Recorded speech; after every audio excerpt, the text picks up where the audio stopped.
Hi friends, Karthigai Deepam serial நேர்களுக்கு வணக்கம். நம்மளோட கார்த்திகை தீபம் சீரியலில் ஒரு சூப்பரான எபிசோட் வந்துட்டுனே சொல்லலாம். மிஸ் பண்ணாமல் ஃபுல் வீடியோ கேளுங்க. வீடியோக்குள்ளே போகிறதுக்கு முன்னாடி நம்ம சேனலுக்கு நீங்கள் புதுசாக இருந்தீங்கன்னா லைக் அண்ட் சப்ஸ்கிரைப் பண்ணி சப்போர்ட் பண்ணுங்கள். இப்போ பார்த்தீங்கன்னா நம்மளோட ஐயர் பார்த்தீங்கன்னா மணமேடைக்கு மாப்பிள்ளையை அழைச்சிட்டு வர சொல்கிறாங்க. அப்போ பார்த்தீங்கன்னா நம்ம மருது ரெடி ஆகி கரெக்டாக வராரு. ஃபஸ்ட்டு பார்த்தீங்கன்னா நம்மளோட ரேவதியோட தங்கச்சி போகிறாங்க. போயிட்டு இந்த மாதிரி நான் அம்மா கிட்ட தெரியாமல் நான் ரேவதி கிட்ட உண்மையை சொல்ல போகிறேன் அப்படின்னு சொல்லும்போது ரோகிணி சொல்கிறாங்க, இது பாரு அதெல்லாம் தேவையில்லை, கார்த்தி மாமா கண்டிப்பாக இந்த கல்யாணத்தை நிறுத்துவார், நீ கம்முன்னு இரு அப்படின்னு சொல்கிறாங்க. டாக்டர் இந்த மாதிரி ரேவதி கிட்ட சொல்லக்கூடாதுன்னு சொன்னதுனால தானே நம்ம சொல்லாமல் இருக்கோம், நீ தான் தேவை பிரச்சனை பண்ணாத, கண்டிப்பாக கார்த்தி மாமா நிறுத்துவார், நீ போக வேண்டாம் அப்படின்னு சொல்கிறாங்க.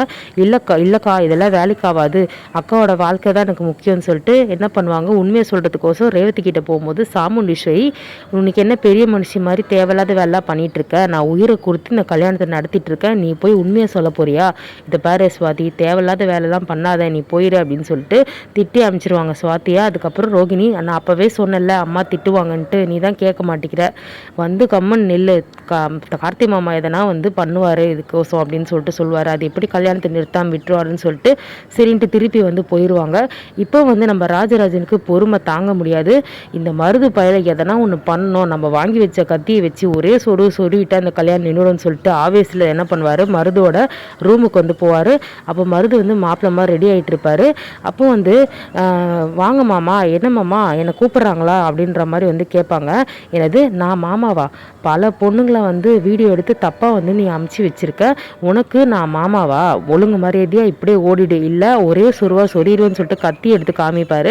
அப்போ பார்த்தீங்கன்னா என்ன மாமா, சரி சரி விடுங்க, உங்கள் மாப்பிள்ளைய உங்கள் தங்கச்சி பையனை உங்கள் பொண்ணுக்கு கல்யாணம் பண்ணி கொடுக்கணும்னு நினச்சிங்க, கொடுத்தீங்க, ஆனால் கூட அந்த செட் ஆகலை, அதனால் உங்களுக்கு கோபம் இருக்கும் அப்படின்னு சொல்லிட்டு சொல்லும்போது, இதை பாரு ஒழுங்கு மரியாதையே ஓடிடு, இல்லைன்னு வச்சுக்கோ, இந்த கத்தியால் ஒரே சொல்லிட்டு உன்னை அனுப்ப தான் நான் வந்திருக்கேன் மேலே அப்படின்ற மாதிரி சொல்லும்போது, அப்போ நம்மளோட மருது என்ன பண்ணுவார், இதை பாரு ஒழுங்காக இருந்துக்கோங்க, எனக்கு டென்ஷன் ஆகுது, இப்போது உடனே கல்யாணம் நடந்தாகணும், நான் இப்போது தாலி கட்டுற டைம் வேற வந்துடுச்சு, உன்னை இப்போ போட்டு தரலாம் வேலைக்காகும் அப்படின்னு சொல்லிட்டு ராஜராஜன் என்ன பண்ணுறாரு, கத்தி எடுத்து குத்திட்டு உடனே என்ன பண்ணுறாங்க, சாமுண்டீஸ்வரியும் சந்திரகலாவும் என்ன பண்ணுறாங்க, மாப்பிள்ளை என்ன இன்னும் வரவே இல்லைன்னு சொல்லிட்டு ஐயரு கேட்டுட்ருக்காரு.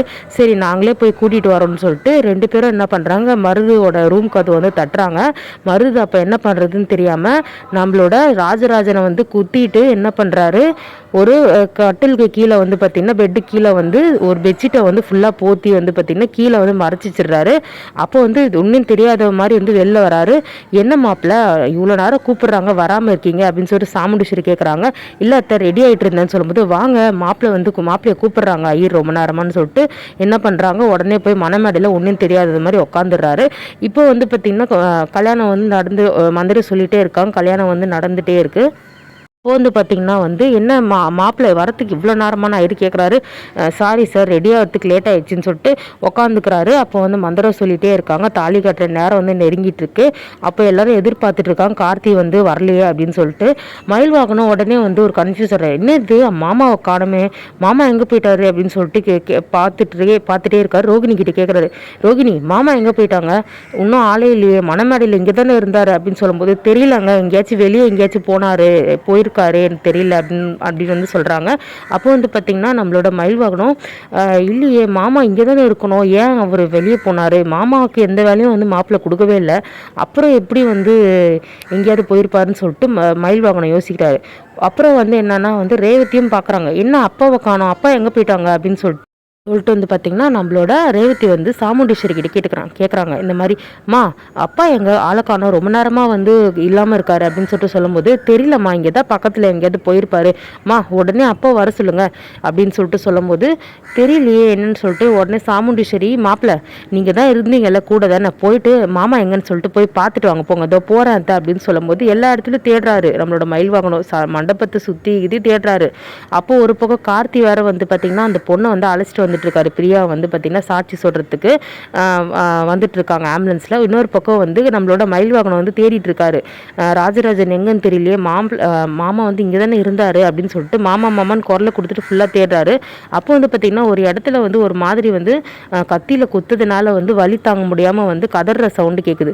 அப்போது என்ன இது, இந்த மருது பையன் ரூம்லேருந்து ஏதோ சவுண்டு வருது அப்படின்னு சொல்லிட்டு உள்ளே போய் பார்க்கும்போது வந்து பார்த்திங்கன்னா வந்து இந்த மாதிரி வந்து அவர் குத்தி இருக்கிறத வந்து பார்த்துட்டாரு நம்மளோட மயில்வாகனம். கீழே பார்த்ததும் உடனே வந்து அத்தை அப்படின்னு சொல்லிட்டு கூப்பிட்டு கல்யாணத்தை வந்து நிறுத்திடுறாங்க.